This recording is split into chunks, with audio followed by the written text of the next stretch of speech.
mempersembahkan serial Sandiwara Radio Borobudur. Di tanah Jawa, saat kerajaan Mataram kokoh berdiri, setindak demi setindak, perlahan namun pasti, berdiri dengan megah sebuah bangunan suci. Borobudur. Diangkat dalam serial Sandiwara Radio dengan kisah Prahara di Bukit Keramat. Naskah karya Edi Dosa. Ide cerita M. Satria Pinandita.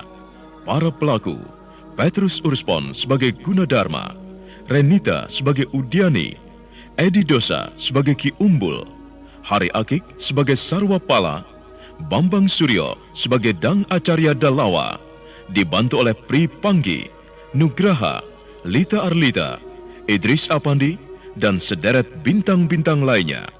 Pembawa cerita Asdi Suhastra, sutradara Edi Dosa.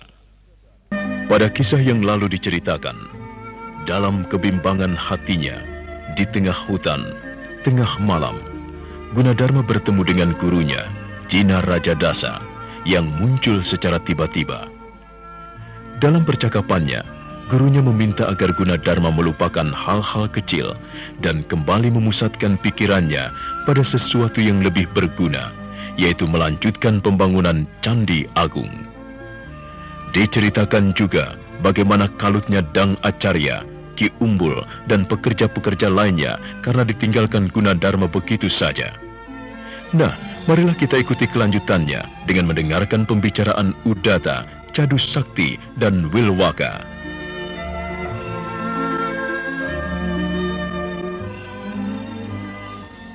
Gunadarma juga kelihatannya masih menikmati kebanggaannya sebagai Stapaka Mataram.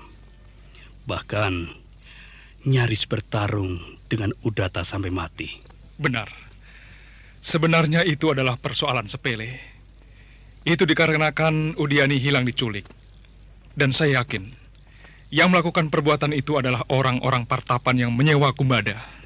Iya. Dan aku tetap percaya kalau Gunadarma masih tetap setia kepada Wangsa Sailandra. Jangan salah. Yang dia bangun adalah Kamulan Bumi Sambara yang direncanakan oleh Maharaja Samaratungga. Dan bagaimanapun, di Mataram masih ada Putri Pramodawardhani. Artinya, apapun yang dia kerjakan tetap untuk kepentingan kita. Pangeran Balaputra Dewa sendiri akhirnya menyadari kesalahannya yang dulu, di mana dia pernah menyuruh orang untuk membunuh Gunadarma supaya pembangunannya gagal. Iya, tapi terus terang, saya sangat kesal sekali dengan peristiwa yang akhir-akhir ini muncul.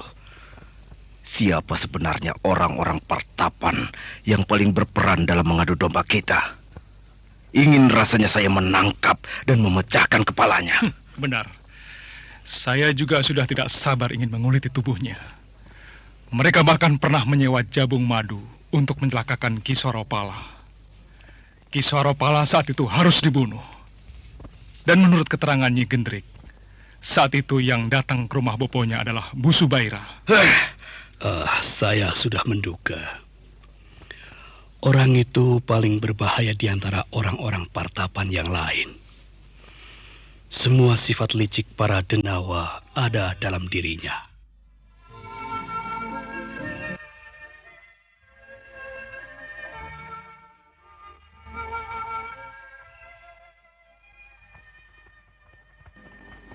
Gunadarma memacu kudanya dengan cepat, naik turun perbukitan. Wajahnya basah oleh keringat, namun hatinya teguh. Gunadarma harus kembali ke pembangunan candi. Gunadarma datang! Gunadarma datang! Gunadarma datang!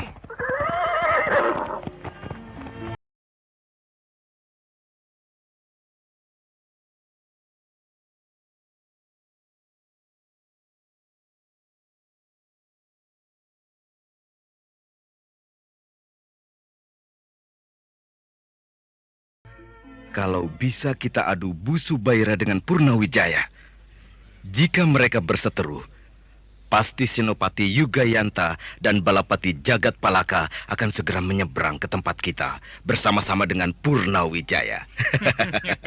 Akhirnya mereka akan mengikuti jejak kita. Caranya bagaimana, Senopati? Bukankah tadi Pangeran Udata menyebut nama seorang wanita? Begitu kan, Pangeran? Nyi Gendrik. Nah, dia harus kita gunakan lagi sebagai alat untuk bisa membantu kita. Oh, Nyi Gendrik kita gunakan untuk merayu Busubaira. Benar. Seperti yang kita lakukan terhadap Purnawijaya dulu. Begitu? Nah, benar sekali. Tapi kali ini berbeda, Pangeran. Kali ini Nyi Gendrik cukup hanya merayu Busubaira. Dan aku yakin lelaki Partapan itu akan kelimpungan melihat kecantikan Gendrik. Dan jangan lupa, padahal Gendrik saat ini masih menjadi kekasih Purnawijaya. Benar. Bayangkan bagaimana marahnya Purnawijaya pada Busubaira. Bisa-bisa seluruh orang Partapan itu akan dibunuhnya. Iya, benar. Jadi sekarang... Tidak usah dipusingkan. Itu hal mudah. Sekali lagi, Pangeran Udata harus menemui Nyi Gendrik. Terserah bagaimana caranya. Aku lagi? Pangeran, kalau bukan pangeran, siapa lagi? Nyi Gendrik.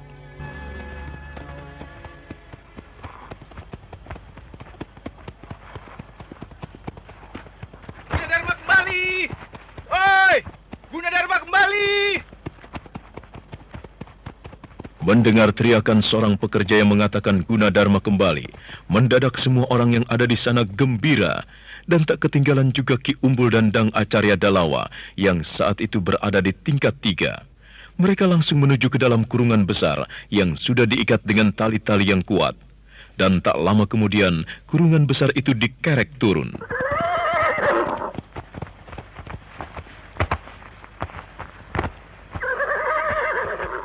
Maafkan saya, Guru. Saya telah meninggalkan Guru tanpa pamit. Penculiknya ketemu. Ketangkep. Maaf, jangan singgung masalah itu lagi. Hah? Lah kenapa? Ada apa? Aku minta jangan menyinggung masalah itu lagi. Saya ingin berpikir bagaimana caranya menyelesaikan pekerjaan saya ini dulu. Kuharap semuanya mengerti.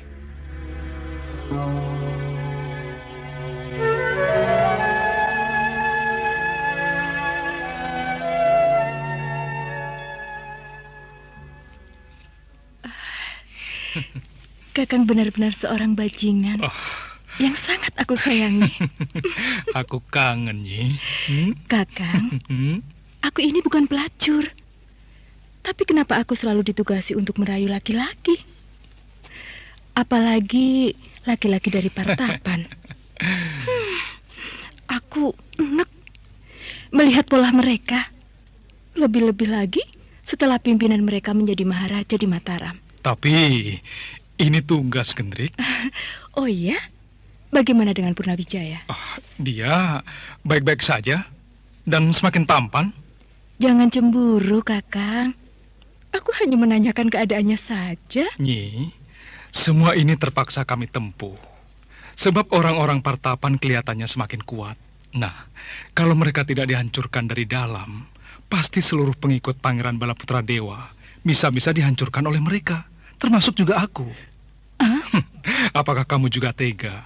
Seandainya aku sampai masuk ke dalam penjara di Mataram.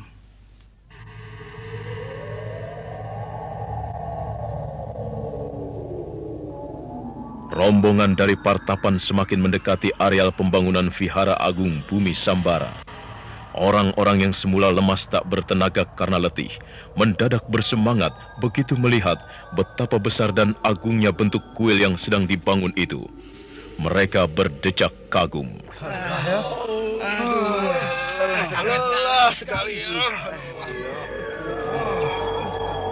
Bukan main. Indah sekali. Megah sekali ya. Bagus. Indah ya. Tapi ketika itu Kakang Purnawijaya bicara kepadaku, dia mau segera menyeberang ke Ibu. Dia masih ragu, Gendrik. Itulah sebabnya kenapa aku kemari. Aku ingin agar dia bentrok dengan Bu Subaira. Bu Subaira? Iya. Kalau tidak salah, orang itu dulu pernah mengutus anak buahnya untuk menyewa Bopo. Iya, orang itu menyuruh Bopo untuk membunuh Ki Sarwapala. Benar. Kakang sudah tahu. Kamu sendiri yang menceritakannya padaku, Gendrik. Oh iya, aku sampai lupa. Nyi Gendrik. Iya. Nyi Gendrik mau menolong kami sekali lagi, kan? Ih, Kakang. Aku sayang sama Kakang. Aku sangat mencintai Kakang. Aku tidak akan bisa melupakan kehebatan Kakang. Oh, Nyi Gendrik. Tetapi Kakang harus menemaniku malam ini. Aku kangen. Tentu, Nyi, tentu. Apakah selama ini Kakang tidak pernah merasakan kerinduan itu? Kakang tidak pernah kangen? Oh, Gendrik. Aku kangen sekali. Aku mau menemanimu malam ini. Kakang udahkah? Guna, Ya, Guru. kamu harus segera membuat sunggingan rencana gambar untuk berikutnya. Ya. Sebab kalau kamu mau memasang dinding, maka talang air itu sudah juga dipasang, ya toh? Ya. Itu sudah diperlukan, Guna. Tinggal menggambarnya, Guru. Sebab semuanya sudah ada di kepala saya. Bagus, Guna, bagus. Oh ya, sepeninggalmu pekerjaan sedikit tersendat. Oh ya? Tetapi saya dan Ki Umbul selalu memberikan dorongan kepada seluruh para pekerja agar bekerja seperti semula, seperti biasanya. Terima kasih, Guru. Tetapi apakah mereka mampu kembali akur, Guru? Semua sudah saling memaafkan, Guna. Syukurlah. Ya, mudah-mudahan tidak akan terjadi lagi pertikaian. Sebelah sana diangkat.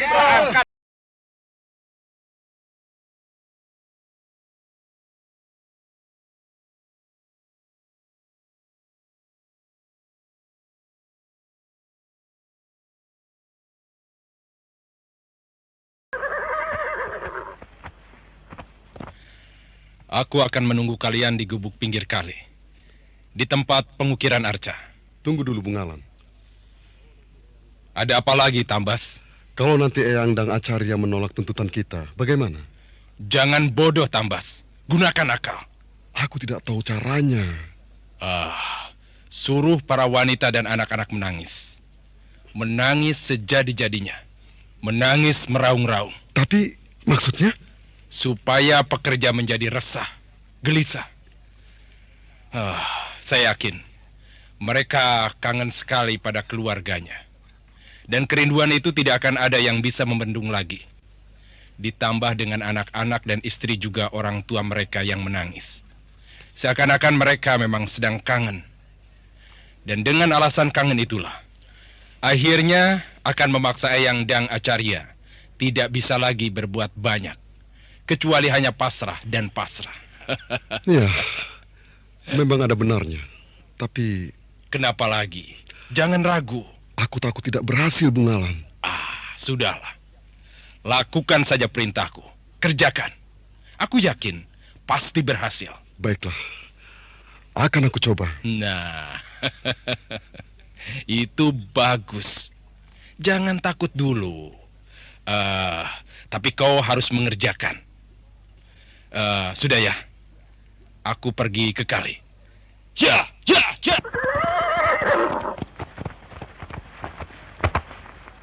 Ayo, maju terus. Sebentar lagi sampai. Ayo sebentar lagi, ayo. Cepat maju, ayo. Semua. Ayo.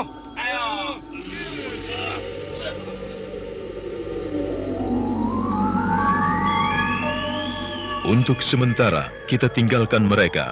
Kini kita ikuti Gunadarma, Dang Acarya, dan Ki Umbul. Lihat ini, Guna. Bagus sekali patung singa yang dibuat oleh Guru. Saya terkesan dan saya sangat tertarik dengan kepandaian Guru. Guna, jangan memujiku. Aku ini orang tua yang mudah jatuh oleh pujian. Oh iya, Gunadarma. Ya, Guru. Selama aku ini membantu pekerjaanmu di sini, Ya. belum pernah aku melihat seorang pun biksu yang berkunjung kemari. Apalagi yang namanya Dharma Diaksaring Kasugatan. Tetapi dulu waktu pembangunan Arca Manjusri Triratna di Dusun Klura, pada zaman pemerintahan Dharanindra Sanggrama Dananjaya, Pendeta Komaragosa bahkan pernah sampai menginap di perkemahan para pekerja. Waktu itu aku masih menjadi cantrik yang termuda pada seorang stapaka. Mungkin keadaannya berbeda, Guru. Maksud saya, dalam keadaan masa pancaroba seperti ini, mungkin Dharma Diaksaring Kasugatan lebih mementingkan ketenangan. Sebab kalau beliau sering berkunjung kemari, bisa-bisa mendapat sorotan atau bahkan kecurigaan dari pihak lain, Guru. Ya, bisa juga. Gunadarma mendengarkan penuturan gurunya dengan seksama. Tangannya sekali-sekali meneruskan gambarnya pada sebuah kulit lebar tentang perencanaan pembuatan talang air pada setiap tingkat candi. Nah, saudara pendengar, bagaimanakah kelanjutan kisahnya? Berhasilkah Tambas yang diperdaya oleh Busu Bungalan melaksanakan perintah Busu Bungalan? Berhasil jugakah Nyi Gendrik melaksanakan perintah Pangeran Udata untuk merayu Busu Baira? Untuk mengetahui jawabannya, ikutilah terus serial Sandiwara Radio Borobudur. Sampai jumpa.